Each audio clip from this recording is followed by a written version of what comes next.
Happy Monday. Welcome to another One Soccer Hangouts. We will be reflecting on last night's Cascadia clash in Orlando. Sorry, Whitecaps fans. Oof.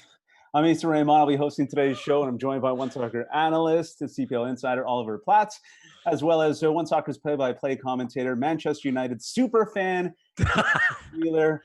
Gareth, how you feeling? How was the weekend for you? You had to stick the knife in early, didn't you? Just so the Chelsea mug, isn't it going to be funny when Chelsea finishes fifth place in the Premier League? And you're going to qualify for the Europa League anyways. Why win the FA Cup? It's going to be pointless. Well, I'm glad you're in good spirits. I'm looking forward to our chat today. Speaking of struggling fan bases, Vancouver, they were looking to bounce back after the disappointing opening match. Lost to San Jose. Instead, they basically got bounced out of the tournament by losing 3-0 to Seattle. Technically, Vancouver's still alive with a chance to advance as one of the four best third-place teams to qualify for the round of 16. But they'll have to beat Chicago in their final group stage game on Thursday. So, with all that being said, after watching yesterday's match, Ollie, were they better than their first performance? Any positives to take from that loss last night? I actually did think they were better despite the scoreline.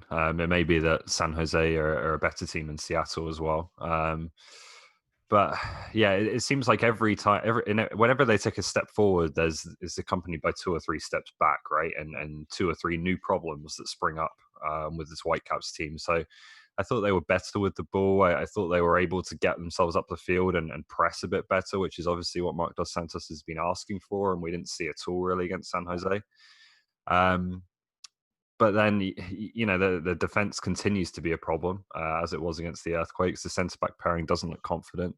Mm-hmm. And the attack was more of a problem. I think probably scoring 3 goals against the Earthquakes kind of disguised the fact that this team doesn't have a whole lot of edge up front. We saw the way they got the goals against San Jose, a couple of big errors that were really gifted to them, and then a great individual effort from Ali Adnan. When they were faced with, trying to break down a Seattle defense that didn't really give them anything easy or make many mistakes, they looked out of ideas, right? So there were things that were better, at least just in terms of what I think Marc Dos Santos is asking them to do. But still, this team just looks so far off the level it needs to be competitive in this league. Yeah, I feel bad for Marc Dos Santos. Like, no Cavallini, no Ricketts, no Montero. Yeah. Where's the finish going to come from up top? And even at the back, you miss a Godoy, then Kerpo goes down hurt, Andy Rose is out. So your team is exceptionally young at the back. The biggest thing that I'd be disappointed about if I was Marc Dos Santos about his performance last night, just the lack of leadership, the lack of fight, the lack of desire. And I think the shape was much better, but man, the team, once they went down, they looked lifeless, didn't they? And I just, as this team transitions going forward, I think that every really good team or even good team in Major League Soccer understands this. You need players to be able to carry you through, those experienced players that can, that can stabilize the game, that can dig in, provide some leadership when need be. And during this rebuild that's going on in Vancouver right now, there isn't really many of those players whatsoever. So there's a big void there, and something that they're going to need to address to help out a lot of the young players here who really Dos Santos has no choice but trusting right now.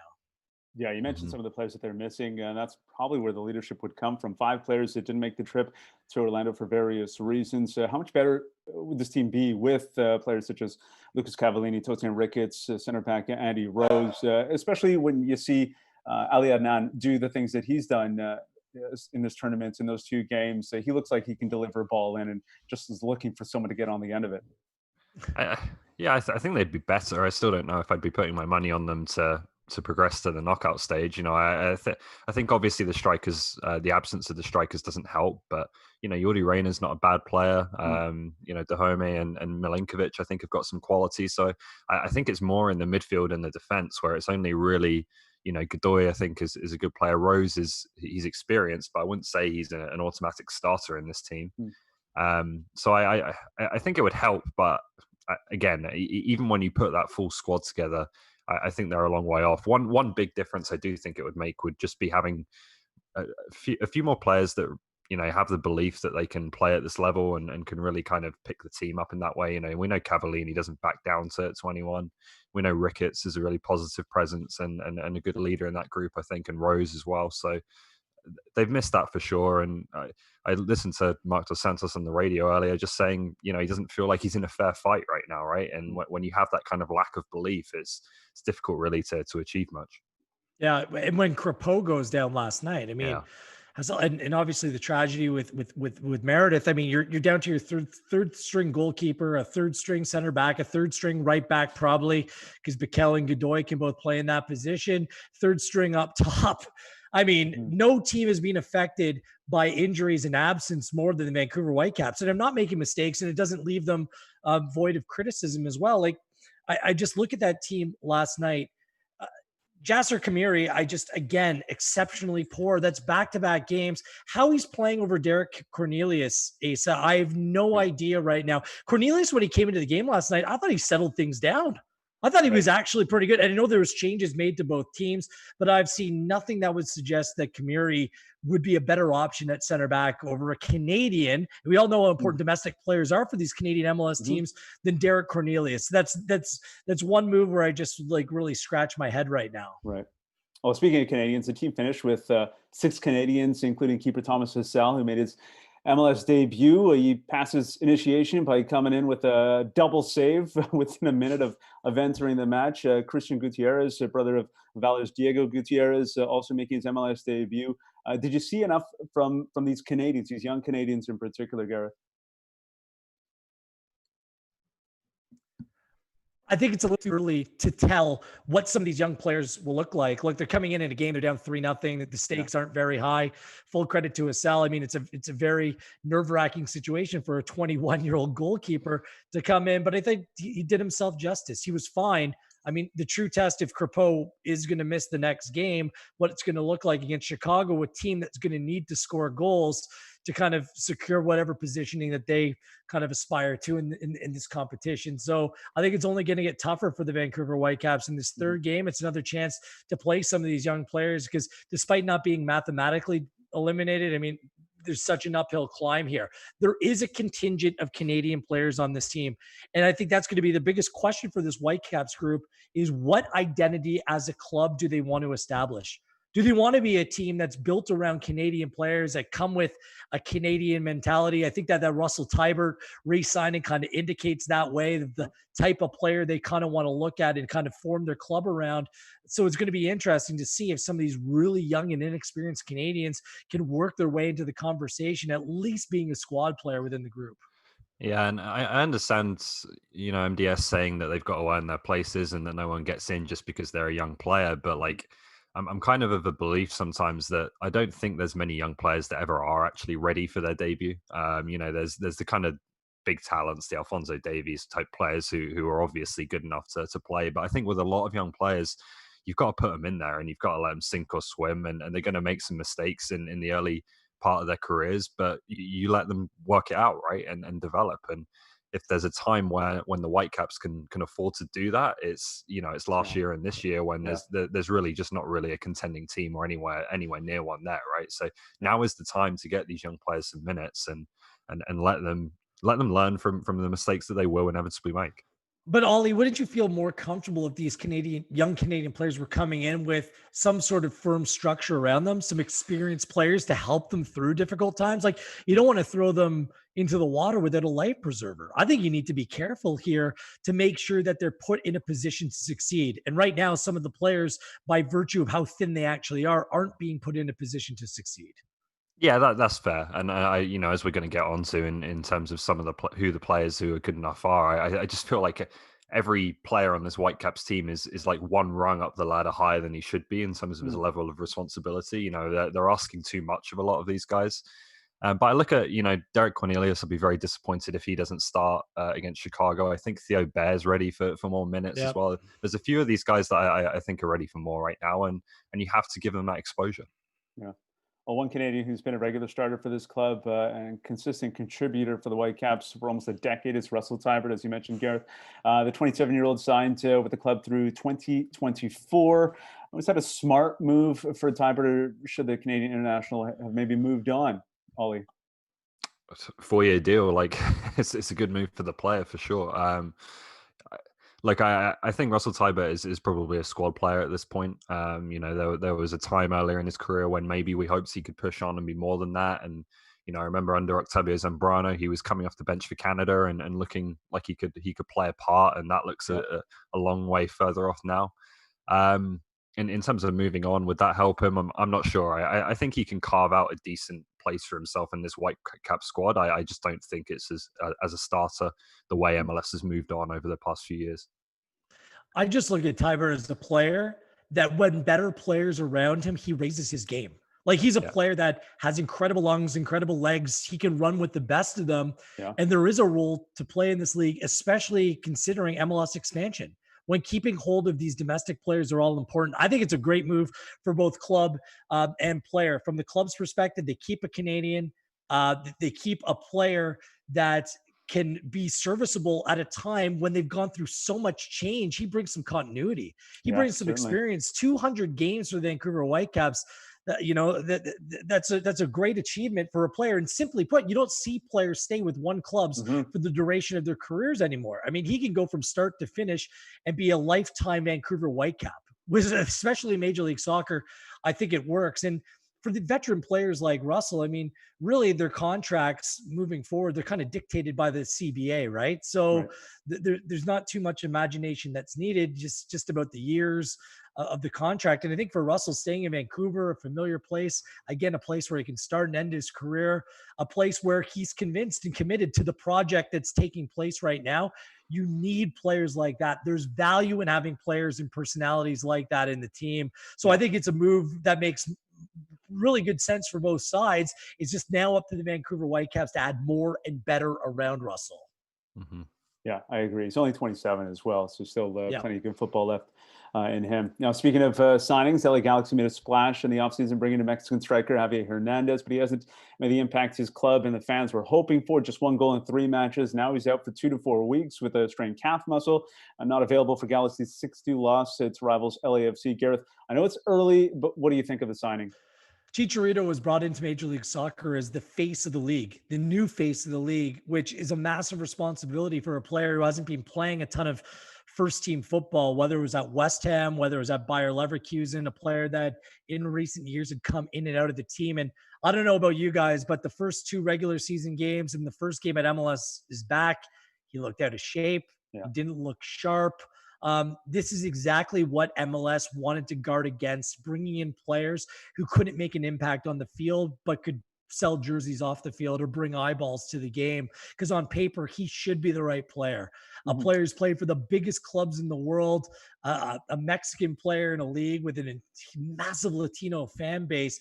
But if he can't play, if he can't perform, and if he's not committed, then it's the wrong move whatsoever. Carlos Vela, completely different story, maybe not as big of a name, but a guy that hit the ground running, in form, good age, good talent, with the LA Galaxy's rival. So right now, I think there's red flags all over the place, stepping down from Zlatan and what he brought, going to Chicharito and how little he's offered from a playing perspective. I think there's red flags all over this one out of the gate. Yeah, I'll give a bit of a defense of him because I think you've got to know what Chicharito is, right? Which is he's a goal scorer, he's a poacher. We saw his goal against Portland. That's what he does best, right? A really smart run to the near post. Defenders don't see him. He's in their blind spot, puts it in the back of the net. That's what he's made his money on his whole career. To me, like, he's not a Carlos Vela. He's not a Zlatan Ibrahimovic who can put the team on his back and carry a team through sheer individual brilliance alone. He's a great goal scorer. Now, I think that player can be extremely valuable and can be worth the DP slot and can be the face of the team if you build the right team around him and you're consistently getting him the right kind of service. This Galaxy team is, just not doing that, right? Like, it's a team that, to me, doesn't have any real identity. It's a team that I think has got a bit confused seeing the likes of LAFC and Atlanta come in and thinking, well, that's what we've got to be doing right now, instead of what they're doing, what's made them successful for a long time. And I just don't see any real identity to this team. I think defensively they've been a mess for years.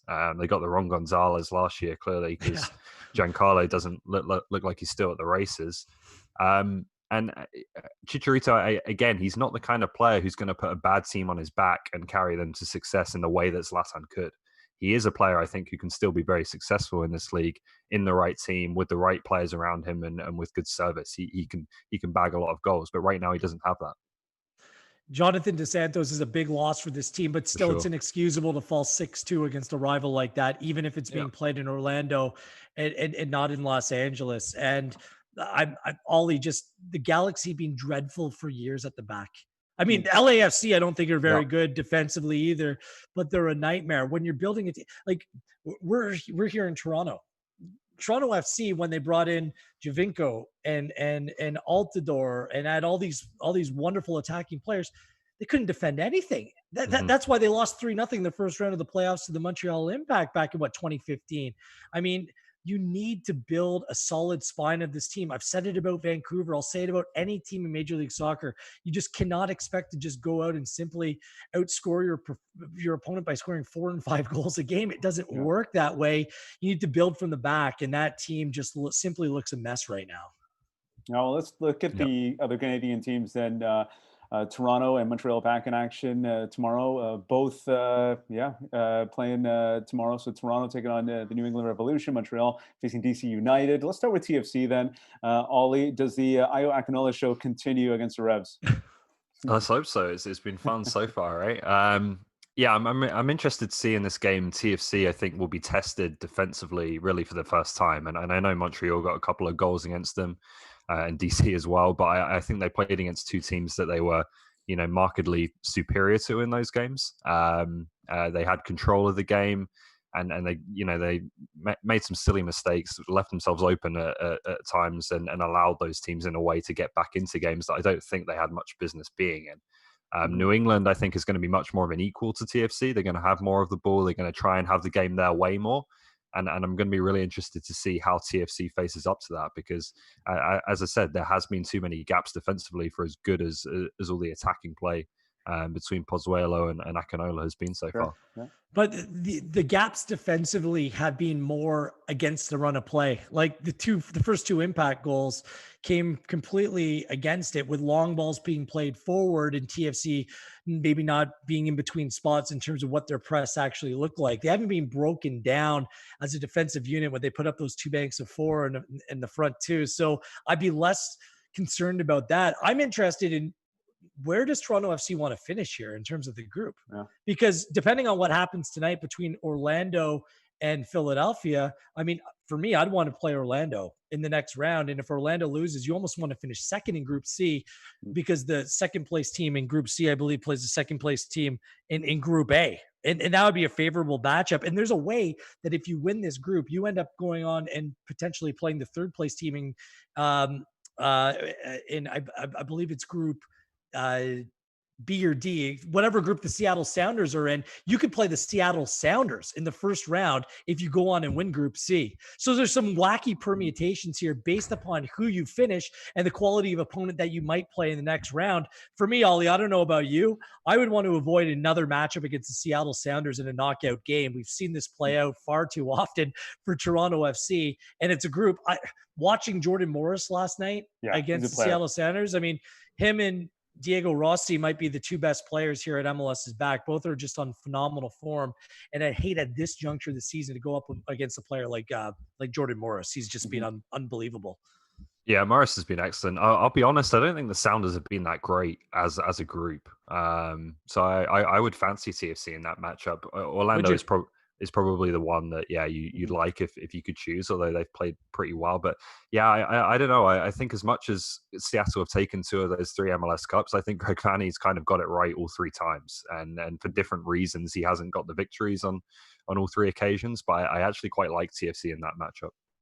Yeah, and then I think it's going to be like the difficult part tomorrow is like these morning games. There's a noticeable difference in the way that teams play and the form and what it takes teams to get into games. I think that this game for Toronto FC is a draw written all over it. It just does. Bruce Arena's teams are very difficult to beat.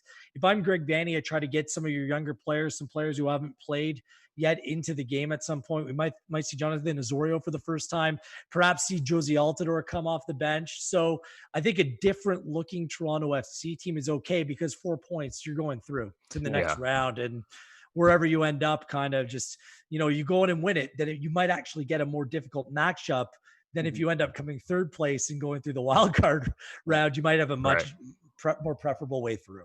Well, these group stage games have been difficult to predict. Gareth, you mentioned earlier how a TFC just gets caught maybe against the run of play. But that, to me, has been the tournament. It seems like it really opens up, whether it's fatigue, the heat, whatever it is. But it just ends up being a bit of a track meet, and you just get these end-to-end runs. Do you think that the tournament as a whole, or some of these games later in this tournament, will start to slow down or tighten up a little bit?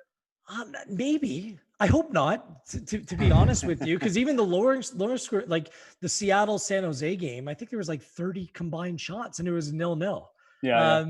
So even those games, there's been a lot of play. Look, these are big fields in Orlando. I think the teams are now kind of learning to manipulate it. They're developing some comfort being in Orlando as well. I think inevitably, if any World Cup or European Championship or Gold Cup game is to be judged by, these games tend to get a little bit more cagey, a little bit more low scoring, fewer chances come the knockout round. But I hopefully what we've been seeing thus far continues on to the next round. And this is the variable, Ollie. I'm not sure how it's going to play out. I don't think that some teams want to necessarily be in Orlando for another 3 weeks.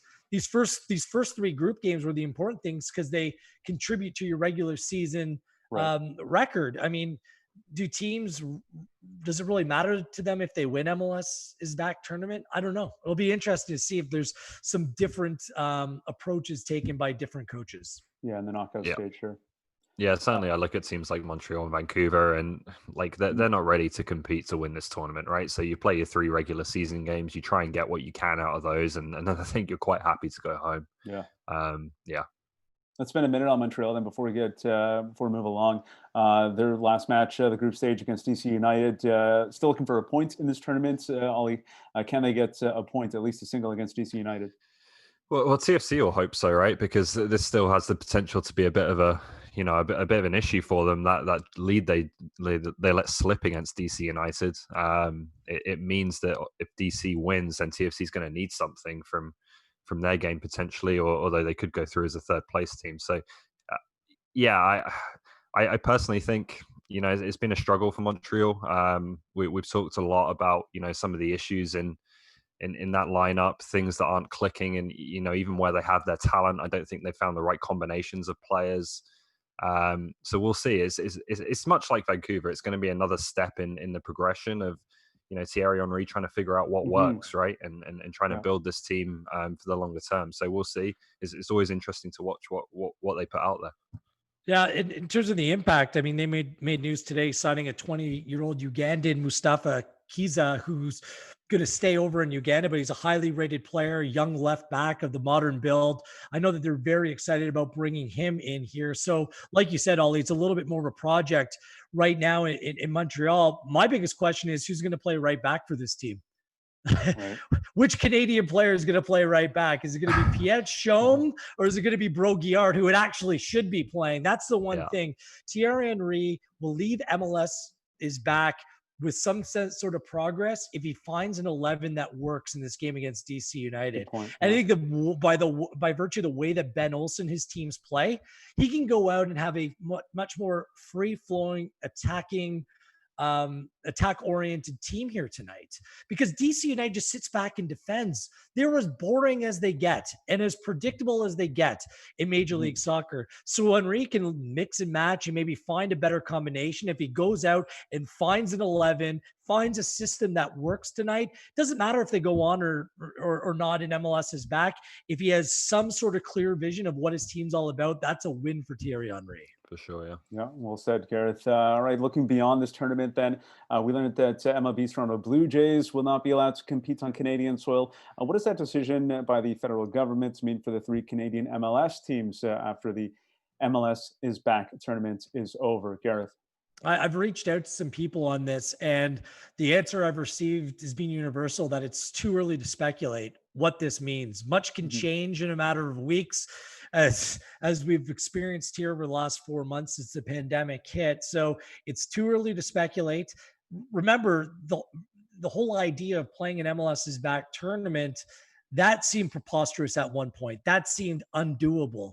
So this for me, and what's being articulated my way, is that this is just another hurdle, another speed bump to navigate right now. So although it doesn't look great based upon that, something to also keep in mind is that baseball, when you come into a city, teams are coming in for 3-4 days for a homestand. Right. With soccer, there could be an arrangement where a team could fly in, essentially leave that same day.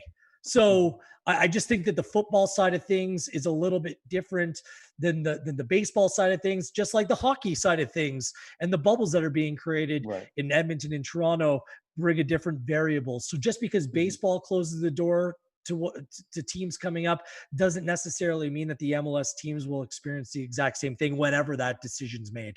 Yeah, it's too early to sound the alarm on that. I think it's a much different proposition to baseball. Obviously, it's not quite the hub setup that the NHL is going to have. So there are some challenges, but it's fewer games. As Will said, it's not staying in the city for more than a day really. What I wonder if it could be a possibility is maybe if TFC play all their away games first.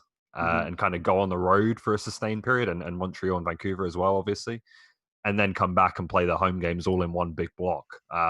Would that kind of mitigate some of the cross-border travel that the Canadian government seems to be worried about as far as Major League Baseball is concerned? The teams coming in and out and going back and forth between Canada and some of those hotspots in the United States. So I wonder if something like that could be a possibility, but it seems like something one way or another that can be worked out, given it's far fewer games we're talking about than Major League Baseball.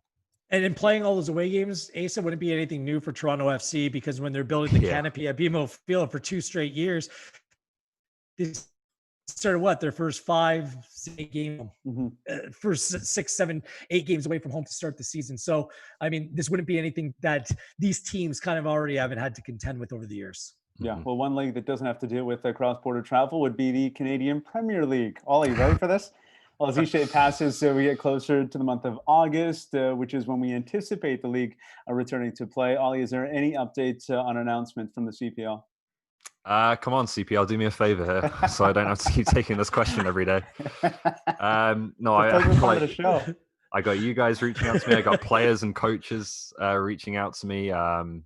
Everyone's obviously waiting to see, what the next 2 or 3 months is going to look like and what the future looks like for the CPL, but the league is keeping its cards very close to its chest in terms of dates and announcements and things like that. So again, I'll just reiterate what I said last week, which is that I still think, although we didn't get the good news I was hoping for, I still think it was correct. The final details are the things being worked on right now. We're very close, and I think we're going to hear something soon about the season, and there will be a season, but.